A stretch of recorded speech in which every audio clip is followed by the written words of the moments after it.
স্যামসাংয়ের একসময় লাখ টাকার S22টা এখন পাওয়া যাচ্ছে মাত্র 40 থেকে 45,000 টাকা প্রাইস রেঞ্জে। এই 40 থেকে 45,000 টাকা প্রাইস রেঞ্জে আজ থেকে আরও 2 বছর আগের পুরাতন এই স্যামসাং গ্যালাক্সি S22টা কিনা কতটুকু যৌক্তিক হবে? এই প্রাইস রেঞ্জে আমার মনে হয় যে এই ফোনটা আপনার জন্য একটা বেস্ট ক্যামেরা ফোন হতে পারে।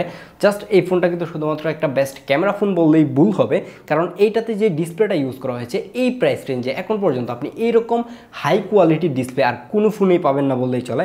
এবং এই ডিসপ্লেটা যদি আপনি একবার ইউজ করেন, মানে এই ফোনটা একবার ইউজ করেন, এই ফোনের ডিসপ্লের প্রেমে পড়তে একদমই বাধ্য হবেন। কারণ এই ফোনের ডিসপ্লেটা যদি আপনি 2 মাস ইউজ করেন, অন্য কোনো ফোনে যদি আপনি সুইচ করেন এরকম প্রাইস রেঞ্জের আশেপাশে যেই ইউজড ফোনগুলো বর্তমান সময়ে পাওয়া যাচ্ছে, তাহলে সেই ফোনগুলোর ডিসপ্লে কখনোই আপনার কাছে ভালো লাগবে না। এরকম 40 থেকে 45,000 টাকা প্রাইস রেঞ্জে আইফোন 12 কিংবা 13 তো কখনোই পাবেন না, 12 পাবেন। আর 12-এর ডিসপ্লে তো এটা মানে এই ডিসপ্লের ধারের কাছেও 12 আসতে পারবে না, এটার 50% হয়তো আপনি বলতে পারেন। তো এইটার ডিসপ্লেটা এতটাই মানে ভালো লাগার মতো আমার কাছে ভালো লাগছে আর কি। আর হচ্ছে এটার ক্যামেরা তো অবশ্যই ভালো লাগছে। তো সকল বিষয়ে আজকের ভিডিওতে বিস্তারিত আলোচনা করব। আর হচ্ছে এই ফোনটা আমি দীর্ঘদিন ব্যবহার করেছি, অলমোস্ট 20 দিনের মতো ব্যবহার করেছি। তো একটা ফোন যদি 20 দিন ব্যবহার করা হয় তাহলে আশা করা যায় যে এই ফোনের সকল প্রবলেম একটা মানুষের চোখে পড়ারই কথা। আর আমরা তো ফোন নিয়ে অনেক বেশি খুঁতখুঁতে মানুষ, সেই ক্ষেত্রে আমাদের চোখে যদি নাই পড়ে তাহলে বিষয়টা কেমন হলো। তো আমার 20 দিনের ইউজার এক্সপেরিমেন্টসটা শেয়ার করব। আর হচ্ছে এই 40 থেকে 45,000 টাকা প্রাইস রেঞ্জে এই ফোনটা কিনবেন কিনা সেটাও জানাবো। আর এই ফোনটা যে শুধু ভালো দিক রয়েছে বিষয়টা এরকম না, এই ফোনটা না কেনার পিছনে আরও অন্যতম কিছু রিজন রয়েছে, যেটা নিয়ে আমরা ভিডিও শেষেই কথা বলছি।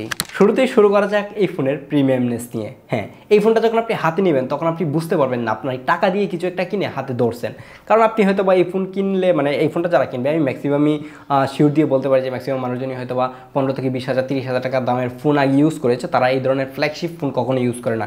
তো সেই ক্ষেত্রে যখন আপনি এই এন্ট্রি লেভেলের ফোনগুলো থেকে যখন এই ফ্ল্যাগশিপ ফোনটা হাতে নেবেন তখনই বুঝতে পারবেন যে এই প্রিমিয়াম ফোনটা আসলে হাতে নিতে কতটুকু প্রিমিয়াম লাগে, নিজের ভিতর থেকে একটা শান্তি আসে কেমন জানি। এই ফোনটা হাতে নিলে যে প্রিমিয়ামনেসটা পাওয়া যায় সেইটা আসে হচ্ছে এই ফোনের ফ্রেম থেকে। এই ফোনের ফ্রেমে ইউজ করা হয়েছে একটা অ্যালুমিনিয়ামের ফ্রেম, এবং এর ব্যাক সাইড এবং ফ্রন্ট সাইড দুইটাতেই কিন্তু ইউজ করা হয়েছে কর্নিং গরিলা গ্লাস ভিক্টাস প্লাসের প্রোটেকশন। ইয়েস, দুই সাইডেই গ্লাস প্রোটেকশন থাকছে, কারণ হচ্ছে এটা একটা ফ্ল্যাগশিপ ফোন এবং এই গ্লাসটা খুবই শক্তপোক্ত। বাট গ্লাস যতই শক্তপোক্ত হোক না কেন, এটা হাত থেকে পড়লে ভেঙে যাবে, এটাই স্বাভাবিক। এবং এই ফোন যদি আপনি কিনেন তাহলে অবশ্যই কভার ইউজ করবেন, যদিও কিনা ফ্ল্যাগশিপ ফোন কভার ছাড়া ইউজ করার মধ্যে একটা বড় লুকস একটা বিষয় আছে, তো সেটা আপনি চাইলে করতে পারেন। বাট ফোন যদি হাত থেকে একবার পড়ে যায় তাহলে কিন্তু ভেঙে যাবে। তাছাড়া যদি এই ফোনের নিচের দিকে তাকান তাহলে দেখতে পারবেন type C port, speaker grill এবং একটা সিম ট্রে রয়েছে, যেটাতে আপনি 2টা সিম ইউজ করতে পারবেন।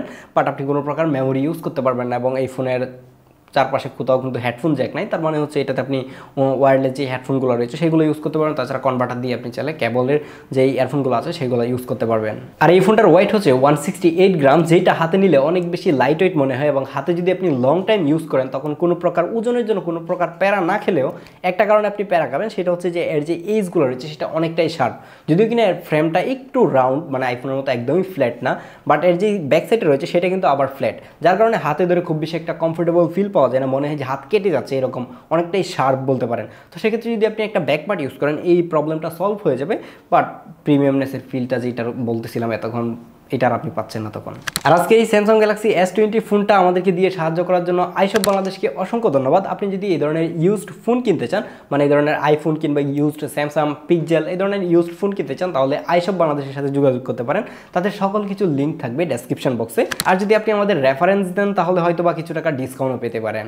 এই সুন্দর ছোটোখাটো কিউট ফোনটার সামনের দিকে তাকালেই দেখতে পারবেন 6.1 ইঞ্চির একটা dynamic AMOLED 2x display use করা হয়েছে। যেই ডিসপ্লেটার ভেজেলের দিকে সবার প্রথমে আপনার চোখ পড়বে আমি শিওর, কারণ এইটার দেখেন বর্ডারগুলা একদমই সিমেট্রিক্যাল এবং বর্ডারটা এতটাই চিকন যে মানে মনে হয় যে একটা ডিসপ্লে হাতে নিয়ে ধরে বসে আছে, এরকম একটা অবস্থা।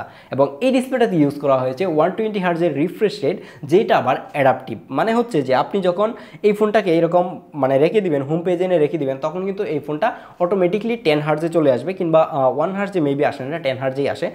আর যখন আপনি চালানো শুরু করবেন এবং অন্যান্য অ্যাপ কিংবা ওয়েবসাইট অনুযায়ী এটা অটোমেটিকলি ওইটা মানে ওই ওয়েবসাইট কিংবা অ্যাপ যতটুকু হাই রিফ্রেশ রেট সাপোর্ট করে সেটাতে ঠিক ততটুকু হাই রিফ্রেশ রেটই কাজ করতে শুরু করবে, যার কারণে কিন্তু ব্যাটারি ব্যাকআপ অনেকটাই বেঁচে যায়। বাট ব্যাটারি ব্যাকআপ এরপরে অনেক প্রবলেম আছে, যেটা নিয়ে আমরা পরে কথা বলতেছি। আর এই হাই রিফ্রেশ রেট থাকার কারণে এই ডিসপ্লেটা অনেকটাই স্মুথ। এই ডিসপ্লেটার পিক ব্রাইটনেস 1300 নিটস, যেটা আপনাকে ডিরেক্ট সানলাইটে, মানে এখন যেই পরিমাণে রোদ উঠছে বাহিরে, একদম ডিরেক্ট সানলাইটে গিয়ে এই ফোনটা ইজিলি ইউজ করা যায়, কোনো প্রকার প্রবলেম হয় না, একদম সব জকজকা চকচকা দেখা যায়। বাট এই জকজকা চকচকাটা খুব বেশি সময় ধরে থাকে না। আমি যেহেতু রিসেন্টলি মানে ঈদের ছুটিতে গ্রামে গেছিলাম, তো সেই ক্ষেত্রে দেখা যায় যে ওই জায়গায় আমি আউটডোরে বেশি সময় খাটাইছি এবং এই ফোনটা আউটডোরে ইউজ করছি। তো সেই সময় দেখা যায় যে ডিরেক্ট সানলাইটে খুবই ব্রাইট ডিসপ্লে দেখতেছি, বাট কিছুক্ষণ ছবি টবি তোলার পর দেখতেছি যে হঠাৎ করে আস্তে আস্তে ব্রাইটনেস কমে আসতেছে এবং ফোনে দেখতে কষ্ট হচ্ছিল, এরকম একটা প্রবলেম শুরু হয়ে গেছে। তারপর যে বিষয়টা বুঝতে পারলাম যে ফোন প্রচুর পরিমাণে হিট হচ্ছিল, যে এই ফোনটা হাতে ধরে রাখতে পারতেছিলাম না, এত পরিমাণে হিট, যেটা আমি এর আগে কোনো ফোন এরকম হিট হয় এরকম ফোন ইউজ করছি না বললেই চলে। তো এই ফোনটা এত হিট হয়ে যাওয়ার ফলে ফোনের ডিসপ্লে যাতে করে নষ্ট না হয়ে যায় সেই কারণে ফোন অটোমেটিকলি ব্রাইটনেস কমিয়ে দিচ্ছিল। তো সেই ক্ষেত্রে আমার মনে হয় যে এরকম জকজকা চকচকা ডিসপ্লে দিয়ে কী হবে যদি আউটডোরে গিয়ে ডিরেক্ট সানলাইট ইউজ করার সময় মানে 10 মিনিটের ভিতরেই দেখা যাচ্ছিল যে এই ফোনের ডিসপ্লেটার ব্রাইটনেস কমে যাচ্ছিল অটোমেটিক। তো সেই ক্ষেত্রে এরকম ব্রাইট ডিসপ্লে দিয়ে আসলেই কতটুকু ভালো হবে সেটা আমি নিজেও বুঝতে পারছি না। যদিও কিনা এই ফোনটার ডিসপ্লের ব্রাইটনেস নিজে মানে ডিসপ্লেটাকে বাঁচিয়ে রাখার জন্যই ব্রাইটনেসটাকে কমিয়ে ফেলা হয়। তো সেক্ষেত্রে একটা ভালো দিক যে এই ফোনের ডিসপ্লেটা নষ্ট হওয়ার চান্স কিন্তু অনেকটাই কম। আর এই স্যামসাং S21 যে ফোনগুলো রয়েছে সেইটা থেকে প্রচুর পরিমাণে গ্রিন লাইন পিঙ্ক লাইনের প্রবলেম ছিল, বাট S22 যে ফোনটা রয়েছে সেটাতে এখন আমরা ডিসপ্লের মধ্যে এই ধরনের কোনো প্রবলেম কিন্তু খুঁজে পাই না, এবং কারো ফোনে হয়তো বা আসতেও পারে, সেটা খুবই কম পরিমাণে, যেটা নাই বললেই চলে। তাছাড়া এই ডিসপ্লেটার কালার ডিটেল শার্পনেস সব কিছুই ছিল একদমই টপ নচ। আর এই সুন্দর ডিসপ্লেটার নিচের দিকেই থাকছে একটা আল্ট্রাসনিক ফিঙ্গারপ্রিন্ট সেন্সর, যেটা অনেক বেশি ফাস্ট। মানে আপনি যদি একই ফিঙ্গারপ্রিন্টের মধ্যে মানে একটা ফিঙ্গারপ্রিন্টের মধ্যে যদি আপনি দুইটা আঙ্গুল অ্যাড করে দেন, মানে আমরা একটা দিক দিয়ে কিন্তু আমরা 100% একটাই কভার করি, বাট আমি 100%-এর মধ্যে দুইটা কভার করে রেখেছি, এবং দেখেন যে এই আঙ্গুল দিয়ে খুলতেছে এবং এই আঙ্গুল দিয়ে খুবই ফাস্ট খুলতেছে, যেটা আশা করি যে এর মানে অন্যান্য ফোন যেটা দেখি যে ইন ডিসপ্লে ফিঙ্গারপ্রিন্টগুলো অনেকটাই স্লো হয়ে থাকে, বাট এটা একদম সুপার লেভেলের ফাস্ট বলাই চলে। মানে এটা আশা করা যায় যে এই ফোনের ফিঙ্গারপ্রিন্ট নিয়ে কেউ কোনো ধরনের প্রবলেমে পড়বে না। পিক্সেল যে ফোনগুলো রয়েছে সেগুলোতে ফিঙ্গারপ্রিন্টের কিছু প্রবলেম থাকলেও এটা কিন্তু সুপার লেভেলের কাজ করে। একটা ফ্ল্যাগশিপ ফোন থেকে কিন্তু আমরা সবসময় একদম টপ নচ লেভেলের সাউন্ড কোয়ালিটি পেয়ে থাকি, এবং এই ফোনের স্পিকারটাও একদম টপ নচ লেভেলের সাউন্ড কোয়ালিটি আপনাকে অফার করতেছে এবং আপনি পাবেন এটাতে, এবং আমি সেটাই পেয়েছি। এবং এই ফোনটা কিন্তু আবার স্যামসাং গ্যালাক্সি S24 আলট্রা যেটা রয়েছে সেইটার মতো হয়তো সাউন্ড কোয়ালিটি পাবেন না, কারণ ওইটার বডির স্ট্রাকচারটাই অন্যরকম এবং এইটা অন্যরকম। তো সেক্ষেত্রে এই ফোন অনুযায়ী এই ফোন থেকে খুবই লাউড এবং ক্রিস্পি যে সাউন্ড রয়েছে সেইটাই আপনি পাবেন, এবং এর সাউন্ড কোয়ালিটি আশা করি যে সবাইকেই সন্তুষ্ট করবে। আর এই ফোনের হ্যাপটিকটাও আপনার হাতে খুব ভালোভাবেই নাড়া দিবে, কারণ এই ফোনটাতে একদম স্ট্রং একটা মোটর ইউজ করা হয়েছে, যেটা দিয়ে যদি আপনি ফোন ভাইব্রেশন করে রাখেন আর পকেটে রাখেন তাহলে কল মিস করার চান্স অনেকটাই কম। তাছাড়া আমার কাছে পার্সোনালি স্যামসাংয়ের হ্যাপটিক ফিডব্যাক খুব একটা ভালো লাগে না। ইয়েস, হ্যাঁ, ভালো লাগে না। এর থেকে কম প্রাইসে যে ফোনগুলো পাওয়া যায় এখন গুগল পিক্সেল 5a 5G যে ফোনটা রয়েছে 20,000 টাকায় পাওয়া যায়, সেই ফোনের হ্যাপটিকও আমার কাছে পার্সোনালি এই ফোন থেকে ভালো লাগে। সবসময় দেখি যে গুগলের পিক্সেল ফোনগুলোর যে হ্যাপটিকটা রয়েছে সেটা অনেক বেশি স্ট্রং মনে হয় আমার কাছে এই স্যামসাং থেকে। স্যামসাংটা কেমন জানি আমার কাছে আমার হাতে অ্যাটলিস্ট ফিল হয় যে কেমন জানি ভিতরে একটা মোটর ঘুরতেছে, এই মোটরটা আমার হাতে ফিল করতে পারতেছে যে মোটরটা আসলে ভিতরে ঘুরতেছে এমন মনে হয়। আর গুগলেরটাই মনে হয় যে ফোনের ফ্রেমে এসে কিছু একটা বাড়ি দিচ্ছে, এরকম একটা ফিল হয়। তো এইটা হয়তো বা এক একজনের কাছে এক এক রকম লাগতে পারে, এক একজন বা এক একটা ফোন কোম্পানি এক এক রকম সিগনেচার মেনটেন করে। তো সেই ক্ষেত্রে স্যামসাংটা ওকে। যেহেতু এই ফোনটা 2 বছর আগের একটা ফোন, এই ফোনটা এই 2 বছর পরে এসে পারফরমেন্স কেমন দিচ্ছে এই 20-25 দিন ইউজ করে আমি যেটা বুঝলাম যে এই ফোনের পারফরমেন্স যেরকম দিচ্ছে এখনও আপনাকে আরও মানে সামনে 5 বছর যেই পারফরমেন্স দিবে সেটা দিয়ে আপনি চলতে পারবেন। আশা করি যে আপনি বুঝতে পারছেন যে কী পরিমাণের পারফরমেন্স এখনও ভালো দিচ্ছে। এই ফোনটাতে এসওসি হিসাবে ইউজ করা হয়েছে স্ন্যাপড্রাগন 8 Gen 1, যেটা একটা 4 nanometer-এর এসওসি, যেটা অনেক বেশি পাওয়ার এফিসিয়েন্ট, মানে আপনার ফোনের ব্যাটারি ব্যাকআপ অনেকটাই বাঁচায় দিবে এরকম, এবং সুপার লেভেলের ফাস্ট। ইয়েস, এটা সুপার লেভেলের ফাস্ট, বাট ব্যাটারি ব্যাকআপ কতটুকু বাঁচাইতে পারতেছে সেটা নিয়ে আমরা শেষে কথা বলবো, কারণ এই ফোনের সবথেকে জঘন্য বিষয় হচ্ছে সেইটাই। আর এই ফোনটা যখন লঞ্চ হয়েছিল তখন ছিল এই ফোনটাতে Android 12, বাট এই ফোনটাতে এখন রয়েছে Android 14। আর জানি না যে এই ফোনটা কতদিন আপডেট দিবে। তাছাড়া এই ফোনটাতে One UI 6.1 কিন্তু এখন রান করতেছে, যেটা দিয়ে সফটওয়্যার সেকশন একদম সুপার লেভেলের কাজ করতেছিল, কোনো প্রকার ল্যাগ হ্যাং নাই বললেই চলে।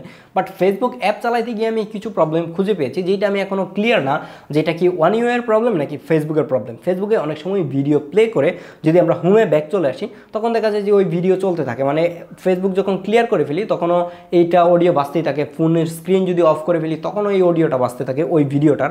তো এই প্রবলেমটাই আমি শুধুমাত্র খুঁজে পেয়েছি। তাছাড়া এই ফোনের One UI একদম মাখন লেভেলের কাজ করে, কোনো প্রকার ল্যাগ হ্যাং বাগ বাল্লুক এই ধরনের কোনো কিছুই খুঁজে পাই নাই। আর এই ফোনের পারফরমেন্স আমি যেটা কিছুক্ষণ আগে বলতেছিলাম যে একদম 5 বছর পর্যন্ত আরও আপনি অনায়াসেই কিন্তু চালাইতে পারবেন। তাছাড়া এই ফোনটাতে যদি আপনি কোনো প্রকার গেমিং করতে চান সেই গেমিংগুলোতেও কিন্তু আপনি এখনও সুপার লেভেলের এক্সপেরিমেন্টস পাবেন, যেটা একটা নতুন ফ্ল্যাগশিপ ফোন কিনলে পাবেন, এবং এই ফোনটাতেও সেম এক্সপেরিমেন্টস পাবেন, হয়তো 19-20 ডিফারেন্স হবে, আকাশ পাতাল ব্যবধান কখনোই হবে না। এই ফোনের ব্যাক সাইডে দেখতে পাচ্ছেন 3টা ক্যামেরা রয়েছে। এর মধ্যে মেন ক্যামেরাটা যেটা সেটা হচ্ছে 50 মেগাপিক্সেলের, এবং এতে যেই টেলিফোটো 3x লেন্সটা রয়েছে সেটা 10 মেগাপিক্সেলের, এবং এতে থাকা আলট্রাওয়াইড যে লেন্সটা রয়েছে সেটা 12 মেগাপিক্সেলের, যেটার ফিল্ড অফ ভিউ 120 ডিগ্রি। এর মেন ক্যামেরার ছবিগুলো খুবই শার্প এবং ডিটেল ছিল, এবং স্যামসাংয়ের সিগনেচার কালারটা কালারটা বর্তমান সময়ে আশা করি যে সবাই পছন্দ করবে এবং অনেক বেশি কন্ট্রাস্টি এবং কিছুটা ভিভিড কালার, অনেক বেশি স্যাচুরেটেড ছবি দিচ্ছিল, যেটা সবাই ভালো লাগে, আমার চোখে নিজের ভালো লাগে এবং অনেকেই আছেন যে এই স্যাচুরেটেড ছবিটাকে আরও বেশি স্যাচুরেটেড করেন এবং আমার কাছেও এরকম ভিভিড যেই ছবিগুলো রয়েছে সেগুলো দেখতে ভালো লাগে এবং স্যামসাংয়ের মেন যে লেন্সটা রয়েছে সেইটার মানে এইটার যে মেন লেন্সটা রয়েছে সেইটার ছবিগুলো অনেক বেশি শার্প এবং ডিটেল ছিল। আর এইটা মাঝে মাঝে দেখা যায় যে ওভার শার্প করে ফেলতেছিল, মানে ডিজিটালি শার্প করতেছিল, যেটা একটু খারাপ লাগে। বাট তাছাড়া কিন্তু এর যে মেইন লেন্সের ছবিগুলো সবার আশা করি যে ভালো লাগবে, এই ছবিগুলো আশা করি দেখলেই বুঝতে পারবেন। এবং এই ফোনটা নিয়ে আমি 600-700 মতো ছবি তুলে ফেলেছি, কারণ ঈদের সময় বুঝতে পারতেছেন যে কী পরিমাণের ছবি তোলা হয়েছে। প্রত্যেকটা ক্লিকে আমাকে খুবই ভালো আউটপুট দিচ্ছিল।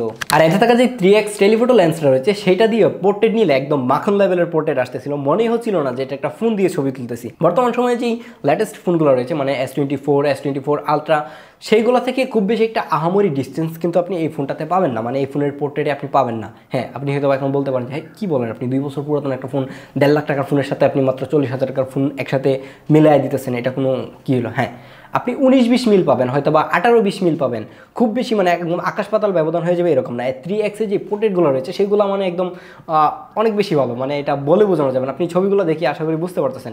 এর যে ব্লার কোয়ালিটি রয়েছে এবং এজ ডিটেক্ট রয়েছে সেইগুলো খুবই ভালোভাবে শার্প করতে পারতেছিল এবং ছবিগুলো অনেক বেশি শার্প ছিল। বাট এর যে 3xটা রয়েছে সেটাতে মাঝে মাঝে কিছু প্রবলেম হচ্ছিল। এই যে এই ছবিগুলো আপনি একটু দেখেন যে এই ছবিগুলো কিন্তু শার্প না, মানে এই ছবিগুলো কেমন যেন একটু ব্লারি করে ফেলেছে, মাঝে মাঝে এই কাজটা করতেছিল। বাট ম্যাক্সিমাম টাইম কিন্তু অনেক শার্প এবং ডিটেল ছবি দিচ্ছিল। তাছাড়া যদি আপনি টেলিফোটো লেন্সটা দিয়ে আপনি অন্যান্য পোর্ট্রেট ছাড়া অন্যান্য ছবিও তোলেন সেগুলোও কিন্তু অনেক বেশি সুন্দর দিয়েছিল, কালার ডিটেল সব কিছু একদম টপনচ ছিল। আর এর মেন লেন্স দিয়েও কিন্তু আপনি পোর্ট্রেট নিতে পারবেন। বাট 1x এর পোর্ট্রেটগুলো কেমন জানি একটু মানে আর্টিফিশিয়াল লাগে, দেখতে ভালো লাগে না। 3x দিয়ে পোর্ট্রেটগুলো ভালো লাগে, যদিও কিনা 1x এর যে পোর্ট্রেটগুলো রয়েছে সেগুলো এই 3x থেকে অনেক বেশি ডিটেল ধরতে পারে, অনেক বেশি শার্প বলতে পারে। আর এতে থাকা যে 12 মেগাপিক্সেলের আলট্রাওয়াইড লেন্সটা রয়েছে সেটাও কিন্তু খুবই ভালো ছবি দিচ্ছিল। বাট যখন লো লাইটে ছবি তুলতে যাবেন তখন দেখতে পারবেন প্রচুর পরিমাণে নয়েজ এবং গ্রেন করে ফেলতেছে। বাট যখন ছবি তুলবেন, তোলার পরে কিন্তু প্রসেস করে ছবিটাকে মোটামুটি ভালো ডিটেল আনার চেষ্টা করে, বাট এটা দেখতে খুব একটা ভালো লাগে না। তাছাড়া দিনের বেলায় খুবই ভালো ছবি তুলতেছিল, বাট মাঝে মাঝে ছবি একটু ডার্ক হয়ে যাচ্ছিল। তাছাড়া ওভারঅল ভালো ছিল। এই ফোন দিয়ে ছবি তোলার পরে একটা বিরক্তিকর বিষয় হচ্ছে যে এই ফোনটা প্রচুর পরিমাণে প্রসেস করে, মানে একটা ছবিকে তার মতো করে কাস্টমাইজ করতে অনেক সময় লাগায় দেয়, দেখা যায় 3-4-5 সেকেন্ড চলে যায়। তো সেই সময়টা অপেক্ষা করা আসলে অনেকের কাছেই সম্ভব নয় এবং আমার কাছেও প্রচুর পরিমাণে বিরক্ত লাগছে এই বিষয়টা। এত সময় প্রসেস না করে একটু কম যদি করা যেত তাহলে অনেক বেশি ভালো হতো। আর এর সামনের দিকে থাকা 10 মেগাপিক্সেলের সেলফি ক্যামেরার ছবিগুলো খুবই অসাধারণ ছিল। এই ছবিগুলো দেখলেই আশা করি বুঝতে পারবেন।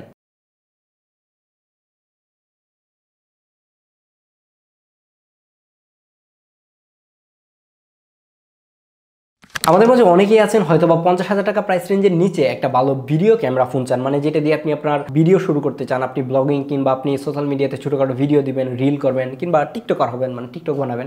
তো তাদের জন্য এই ফোনটা খুবই ভালো কিছু অফার করছে, কারণ এটা দিয়ে আপনি সর্বোচ্চ 8K তে 24 FPS ভিডিও রেকর্ড করতে পারবেন। যদিও কিনা 8K এবং এতে থাকা যে 4K 60 FPS রয়েছে এটার মধ্যে আহামরি কোনো ধরনের ডিফারেন্স নাই, জাস্ট আপনি দেখতে পাবেন ফাইল সাইজ বড় হচ্ছে, ডিটেইলে হয়তো বা একটু স্লাইটলি ইমপ্রুভমেন্ট দেখতে পাবেন। তাছাড়া ফাইল সাইজ এত বেশি করে 8K 24 FPS আসলে মানে খুব বেশি একটা ইউজ করার মতো, আপনি ইউজলেস বলতে পারেন। তাছাড়া এতে থাকা যে 4K 60 FPS সাপোর্টটা রয়েছে সেটা কিন্তু আপনি প্রত্যেকটা লেন্সই পাবেন, আলট্রাওয়াইড বলেন, টেলিফোটো, মেইন লেন্স সবগুলোতেই কিন্তু আপনি 4K 60 FPS সাপোর্ট করবেন। ইভেন আপনি চাইলে এর ফ্রন্ট ক্যামেরা দিয়েও 4K তে 60 FPS রেকর্ড করতে পারবেন, 8K তে রেকর্ড করতে পারবেন, যেটা আমি কিছুক্ষণ আগে বললাম 8K এর কাহিনী। তো তাছাড়া কিন্তু এর ভিডিও কোয়ালিটি অনেক ভালো ছিল। তো চলুন দেখে আসি এর কিছু ভিডিও স্যাম্পল। তার আগে একটু বলে নেই, সেটা হচ্ছে যে আইফোনে কিন্তু আপনি চাইলে ব্যাক ক্যামেরা দিয়ে ভিডিও রেকর্ড করা অবস্থায় আপনি ফ্রন্ট ক্যামেরাতে সুইচ করতে পারবেন, মানে সামনের ক্যামেরাতে আসতে পারবেন না। বাট স্যামসাংয়ে কিন্তু আপনি চাইলে সামনের ক্যামেরা এবং পিছনের ক্যামেরা ভিডিও রেকর্ড অবস্থায় সুইচ করতে পারবেন, যেটা আমার মনে হয় যে অনেক বেশি ইউজফুল একটা ফিচার। আইফোনে যেরকম সিনেমাটিক মোড থাকে আর এটাতে রয়েছে কিন্তু পোর্ট্রেট ভিডিও, যেটা এখন যেটা রেকর্ড হচ্ছে এটা হচ্ছে মেইন লেন্সের পোর্ট্রেট ভিডিও। আশা করি পোর্ট্রেট ভিডিও কীরকম হয় সেটা বুঝতে পারছেন। এবং এই জায়গার মধ্যে কিন্তু 7 স্টেপ পর্যন্ত আপনার পোর্ট্রেটের ব্লার আপনি কন্ট্রোল করতে পারবেন এবং এটাতে আমি 7 দিয়ে রাখছি এবং সর্বোচ্চ ব্লারটাই দেখতে পাচ্ছেন। যদি আমি একটু জোরে মুভ করি তখন কিন্তু দেখা যায় যে এটার এজ ডিটেক্ট ঠিকঠাক করতে পারে না, মাঝে মাঝে কিন্তু এজ ডিটেকশন ছেড়ে দেয়। আর এখন রেকর্ড হচ্ছে 3x এর যে পোর্ট্রেট ভিডিও রয়েছে সেটা, এবং 3x হলে কিন্তু আপনার ফোন দূরে চলে যাবে, এটাই স্বাভাবিক। আর হচ্ছে এখন এই ফোনের যে ইন্টারনাল মাইক্রোফোন রয়েছে সেটা দিয়ে ভিডিও রেকর্ড করা হচ্ছে, এবং 3x দিলে যদি ফোনটা আপনার এতটুকু মানে আমার এই যে ফ্রেমটা রয়েছে এই ফ্রেমের ডিস্টেন্স যদি আপনি রাখতে চান তাহলে এটা ফোনটা আপনার যত দূরে যাবে তারপরে আপনি সাউন্ড কোয়ালিটি আশা করি বুঝতে পারবেন, কারণ এটা ফোন দূরে যাওয়ার কারণে দেখা যাবে সাউন্ড কোয়ালিটিতে প্রবলেম হওয়ার চান্স বেশি আছে, তখন আপনাকে এক্সটার্নাল মাইক্রোফোন ইউজ করতে হবে। তাছাড়া কিন্তু আপনি এটা দিয়ে যদি 3x এ ভিডিও রেকর্ড করেন মানে পোর্ট্রেট ভিডিও তাহলে এরকম একটা রেজাল্ট পাবেন। আই থিঙ্ক এই রেজাল্টটা সবার কাছে ভালো লাগবে। এই ফোনের এত ভালো দিক দেখে আমি আমি এই ফোনের এত ভালো দিক বলতে বলতে আমি নিজে আসলে টায়ার্ড হয়ে গেছি। আপনাদেরকে এখনও বলাই হয় না যে এই ফোনটার মানে বাজে দিকগুলো শুনলে এই ফোনটা আপনি মানে কিনতে চাবেন না। এটার অন্যতম বাজে দিককে আমি একটু আগে বলছিলাম, সেটা হচ্ছে যে ওভারহিট। হ্যাঁ, এই ফোনটা এত পরিমাণের ওভারহিট হয় যেটা আমি এখন পর্যন্ত আমার জীবনে ইউজ করা ফোনের মধ্যে অন্যতম হিট হওয়া ফোন। আমার কাছে কোনো মানে হিট কাউন্ট করার মতো কিছু নাই, থাকলে আমি আপনাদেরকে দেখাইতাম। মানে এটা হাতে রাখা যায় না বললেই চলে, অসম্ভব লেভেলের হিট হয়ে যাচ্ছিল। আমি এই বিষয়টা শিওর না, কারণ ঈদের ছুটিতে যখন বাড়ি গেছি তখন প্রচুর পরিমাণের গরম ছিল, এটা সবাই জানেন যে কী পরিমাণের গরম ছিল। সেই কারণে এই ফোনটা ওভারহিট হচ্ছিল নাকি মানে এই ফোনটা কি সবসময় ওভারহিট হয়। তারপর আমি কিছু রিচার্জ করলাম, রিচার্জ করে কিছু ভিডিও দেখলাম এবং ভিডিওতে দেখলাম যে আসলে এই ফোনটা আগে থেকেই গরম হচ্ছিল এবং এই ফোনটা এই ফোনটা এখনও গরম হয় এবং হাতে রাখা যায় না, এরকম গরম হয়ে যায়। এবং এটা আমার কাছে বেশি ফিল হওয়ার কারণ হচ্ছে এই ফোনটা আমি কভার ছাড়া ইউজ করছি, যার জন্য হয়তো আমার কাছে একটু বেশি হিট লাগতে পারে। কভার ইউজ করলে হয়তো হিটটা কমতে পারে, কমার ফলে দেখা যাবে যে কভারের ভিতরে কিন্তু হিটটা থেকে যাবে এবং আপনার ফোনটাকে অটোমেটিকলি ভিতর থেকে পারফরমেন্স হয়তো ড্রপ করবে কিংবা ডিসপ্লের ব্রাইটনেস কমে যাওয়া, এই প্রবলেমগুলো তখন আরও বেশি শুরু হবে। বাট এটা যত দ্রুত হিট হচ্ছিল তত দ্রুতই কিন্তু এটা আবার কুল হয়ে যাচ্ছিল। বাট কুল হওয়া থেকে বড় বিষয় হচ্ছে যে আপনি ফোন তো হাতে রাখতেই পারবেন না, এত গরম হয়ে যাচ্ছিল। আর এটার ব্যাটারি লাইফ নিয়ে যদি কথা বলি তাহলে খুবই বাজে লেভেলের ব্যাটারি লাইফ দিচ্ছিল। এটাতে ইউজ করা হয়েছে একটা 3700 mAh ব্যাটারি, যেই ব্যাটারি দিয়ে আপনি 3 থেকে 3.5 ঘন্টা হয়তো বা স্ক্রিন অন টাইম পেতে পারেন। আর যদি আপনি এটা দিয়ে জাস্ট ছবি কিংবা ভিডিও করেন, ছবি তোলেন, ভিডিও করেন, তাহলে দেখতে পারবেন যে হয়তো বা এর থেকে প্লাস মাইনাস হয়ে যেতে পারে ব্যাকআপ। এত বাজে ব্যাকআপ দিচ্ছিল। যদি আপনারা এই ফোনটাই কিনতে চান তাহলে সেম স্পেক সব কিছু সেম রেখে জাস্ট ব্যাটারি সাইজ এবং ডিসপ্লে সাইজ বড় করে মানে S20 প্লাস যে ফোনটা রয়েছে সেটা আপনি কিনতে পারেন। সেটাও কিন্তু আইশপ বাংলাদেশে পেয়ে যাবেন। ইয়েস, তাদের কাছে সেই ফোনটা অ্যাভেলেবেল রয়েছে, তো আপনি চাইলে তাদের সাথে যোগাযোগ করতে পারেন। আপনি যদি এই ফোনটা কিনেন, এই ফোনের 2-3টা বিষয় একদমই মনে রাখতে হবে। প্রথম যেটা বিষয় সেটা হচ্ছে যে আপনাকে একটা পাওয়ার ব্যাংক ক্যারি করতে হবে এবং এর চার্জারটাও কিন্তু সুপার লেভেলের স্লো, মানে মাত্র 25 ওয়াট সাপোর্ট করে এই ফোনটা। যদিও কিনা এই ফোনটা ওয়্যারলেস এবং ওয়্যার্ড রিভার্স চার্জ সব কিছুই সাপোর্ট করে, বাট এই ফোনটা খুবই স্লো চার্জ হয়, যেটা আপনাকে 1-1.5 ঘন্টা 2 ঘন্টাও লেগে যেতে পারে কোনো কোনো ক্ষেত্রে। তো সেক্ষেত্রে খুবই খারাপ লেভেলের ব্যাটারি ব্যাকআপ দিচ্ছে এই ফোনটা। তাছাড়া ওভার হিট হচ্ছে, ডিসপ্লে ব্রাইটনেস কমে যাচ্ছে হিট হওয়ার ফলে। এই প্রবলেমগুলো ছাড়া কিন্তু একটা ওভারঅল গুড প্যাকেজ বলতে পারেন এই ফোনটা। আপনি যদি এই বিষয়গুলো কম্প্রোমাইজ করতে পারেন তাহলে আপনি এই ফোনটা নিতে পারেন।